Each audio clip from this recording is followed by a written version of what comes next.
tempête de colère. Le transfert de Paul en Italie par bateau, acte 27, verset 1, n'a pas du tout été facile.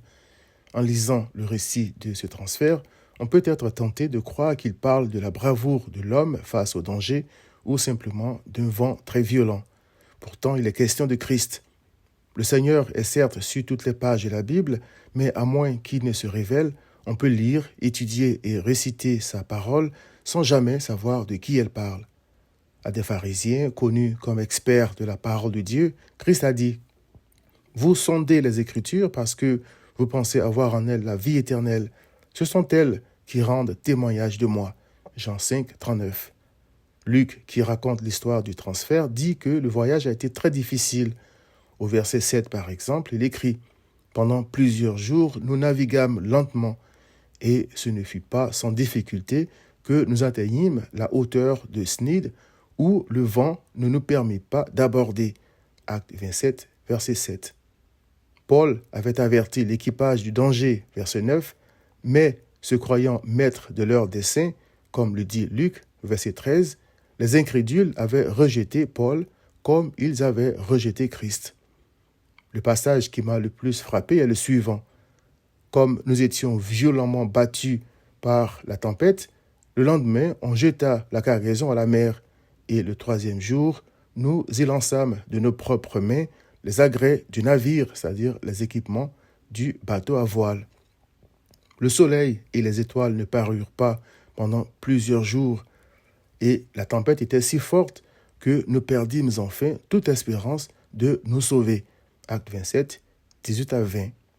En méditant sur ce récit, je me suis rendu compte que cette tempête n'était pas une coïncidence, mais une illustration de la bonne nouvelle de Jésus-Christ.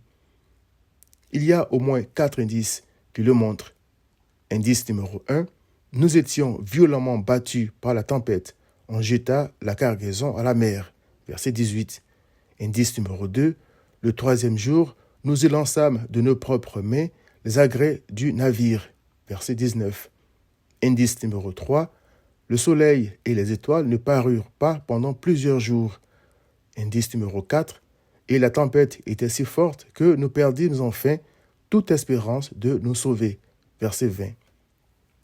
Le premier et le deuxième indice, la tempête qui battait violemment le bateau et les vains efforts de l'équipage pour se sauver en le débarrassant de tout ce qui pouvait causer leur perte, m'ont fait penser aux vains efforts de l'homme pour se sauver lui-même de la colère de Dieu contre ses péchés. Ça m'a aussi rappelé tout ce que Christ a subi comme violence pour débarrasser ses brebis des péchés qui allaient les faire périr. Le troisième indice, le soleil et les étoiles ne parurent pas pendant plusieurs jours, m'a fait penser à ce qui s'est passé sur la terre pendant l'agonie de Christ sur la croix.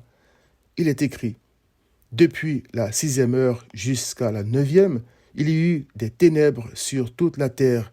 Matthieu 27, 45.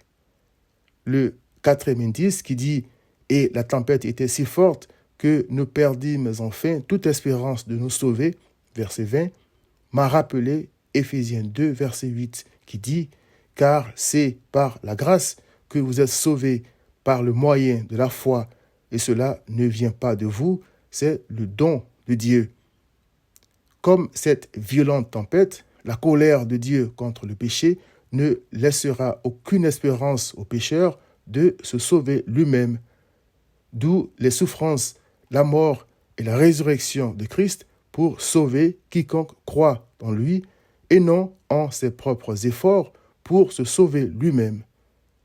Viens donc à Christ.